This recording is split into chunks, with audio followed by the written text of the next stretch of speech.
Նիկոլ Փաշինյանի հրամանով նախորդին աշխատանքից ազատվել են 3 փոխոստիկանապետերը։ Ներքին գործերի նախարարության բարձրաստիճան աշխատակիցների հրաժարականները կապված են վերջին օրերին Հայաստանում տեղի ունեցած աղմկահարույց սպանությունների հետ։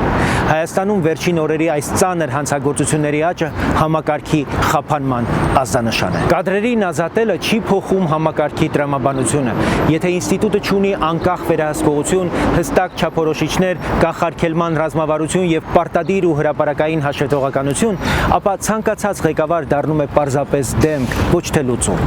Այդ պահին համակարգը վերածվում է ձեռքով կառավարվող մեխանիզմի, կախված քաղաքական կամքից, ստվերային ազդեցություններից եւ կուլիսային պայմանավորվածություններից, իսկ նման համակարգի վերջնական արդյունքը միշտ նույնն է՝ անկայունություն, անպատժելիություն եւ հանրային անվստահություն։ Ուժեղ պետություններում հանրային անվտանգությունը կախված չէ պաշտոնյաների փոփոխությունից, որովհետեւ համակարգը հենված է անխախտ կանոնների վրա։ Թափանցիկ եւ մրցակցային նշանակումներ, ոստիկանության գործողությունների անկախ վերահսկողություն եւ քննություն, տվյալահեն ու կանխարգելիչ ոստիկանություն, արագ ու չափելի արձագանք եւ կոռուպցիայի նկատմամբ